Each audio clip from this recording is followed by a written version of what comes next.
আমি এই মুহূর্তে রয়েছি যমুনা সেতুর পশ্চিম সংযোগ সড়কের যে গোল চত্বর রয়েছে এই গোল চত্বর এলাকাতে।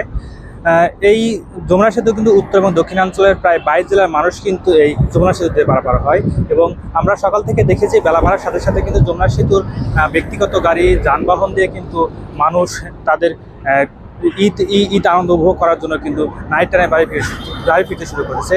এদিকে আমরা সেতু কর্তৃপক্ষ যে রয়েছে তাদের সাথে আমরা কথা বলছি। গত 24 ঘন্টায় কিন্তু 32,000 গাড়ি কিন্তু আসলে এই সেতুতে পারাপার হয়েছে এবং এতে টোল আদায় হয়েছে কিন্তু 2,96,00,000 টাকা। এদিকে যারা পুলিশ কর্মকর্তা রয়েছেন এবং পুলিশ সদস্য যারা রয়েছেন তাদের সাথে আমরা কথা বলেছি। তারা কিন্তু আমাদেরকে জানিয়েছেন যে এই ঈদ যাতে নির্বিঘ্নে করতে পারে সেই উপলক্ষে কিন্তু বিভিন্ন গুরুত্বপূর্ণ পয়েন্ট এবং মহাসড়কে কিন্তু প্রায় 800 পুলিশ সদস্য কিন্তু কাজ করছে। এছাড়া আমরা সকাল থেকে ঘুরে দেখেছি যে যমুনা সেতুর পশ্চিম মহাসড়ক যে রয়েছেন এই মহাসড়কে কিন্তু গুরুত্বপূর্ণ পয়েন্টগুলোতে কিন্তু পুলিশ কাজ করছে। তো আমি একটু এই যমুনা সেতুর যে পশ্চিম থানার যে সেতু অফিসার ইনচার্জ রয়েছে আমরা একটু তার সাথে জানতে চাইবো যে মহাসড়কের সার্বিক অবস্থা কি এবং এখন বর্তমান কী পরিস্থিতি। ধন্যবাদ আপনাকে।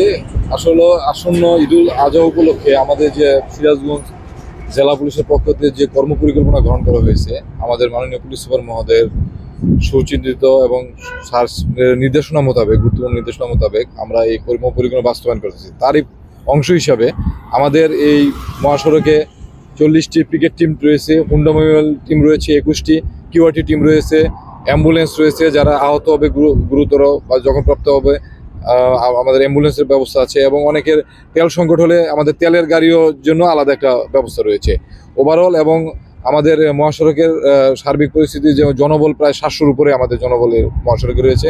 তারা আমরা নির্বিঘ্নে যাতে আমাদের ডিউটিগুলো সম্পূর্ণ করে জনগণকে যাতে সুন্দরভাবে তাদের গন্তব্যে পৌঁছে দিতে পারি সেই জন্য আমরা এই পরিকল্পনাগুলো গ্রহণ করেছি। আশা করি আমরা ঈদ উল ফিতরের মতো ঈদুল আজহাতেও সুন্দর মতো আমাদের এই ঈদ যাত্রাটা পার করতে পারবো। শুনছিলেন যে যমুনা সেতুর যে ভারপ্রাপ্ত অফিসার ইনচার্জ হয়েছিলেন সে কিন্তু জানিয়েছেন যে মহাসড়কটি যে রয়েছে মহাসড়কে কিন্তু আসলে বলা যায় যে স্বস্তির সাথেই আসলে উত্তর এবং দক্ষিণ অঞ্চলের যে মানুষ রয়েছে স্বস্তির সাথে আসলে তারা ঈদ পালন করতে পারবেন।